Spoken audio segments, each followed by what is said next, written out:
Sebanyak 70% pelajar tidak dapat memahami dan menumpukan perhatian dalam pembelajaran di sekolah. Keadaan ini disebabkan oleh jumlah pelajar yang ramai di sesebuah kelas, subjek yang susah dan kurang diminati, dan juga kaedah pengajaran yang kurang efektif. Situasi ini menyebabkan prestasi pelajar menurun dan menimbulkan kebimbangan di kalangan para ibu bapa.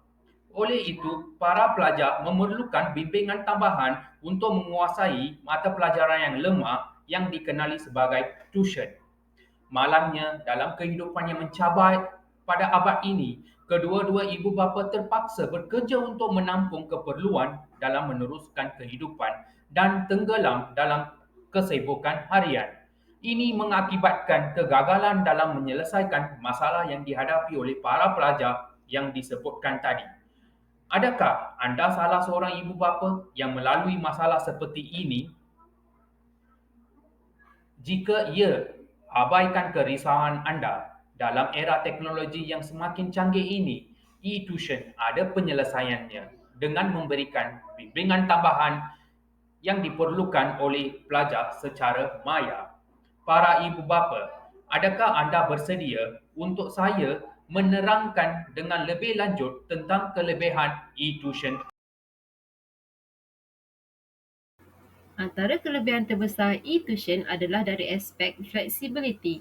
Pelajar dan pengajar dapat mengelakkan tempoh masa perjalanan, menjimatkan wang dari aspek minyak dan tol dan juga masa kerananya ia terus secara online.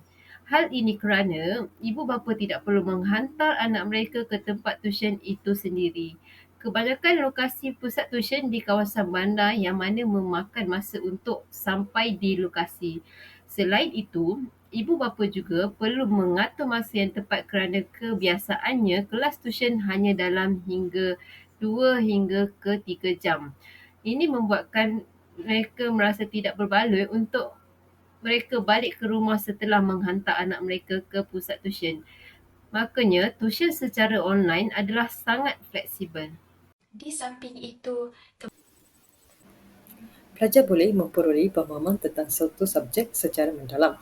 Hal ini kerana waktu dan perhatian lebih banyak diberikan kepada pelajar secara individu atau dari kumpulan kecil. E-tuition boleh memfokuskan pada bahagian yang sukar untuk dipahami oleh pelajar serta memberikan penjelasan yang lebih terperinci dan mendalam tentang topik yang dipelajari.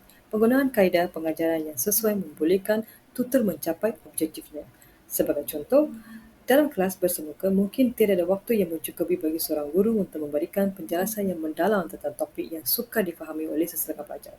Namun dalam sesi e-tuition, seorang tutor boleh menjelaskan konsep-konsep tersebut dengan lebih terperinci serta memberikan contoh yang kukuh dan mendapat bantu belajar memahami pengajaran tersebut dengan lebih jelas. Sebagai contoh, dalam mata pelajaran matematik, tutor boleh memberikan pelbagai contoh mengenai situasi semasa yang berkenaan dengan konsep yang diajar melalui pertunjukan slide yang dapat menarik perhatian murid, tayangan video yang asal daripada YouTube dan sebagainya. kelebihan lain e-tuition adalah ia dapat meningkatkan kemahiran teknologi dalam kalangan pelajar dan pengajar. Secara umumnya, e-tuition memerlukan kemahiran teknologi pelajar untuk akses masuk ke dalam aplikasi pembelajaran dalam talian.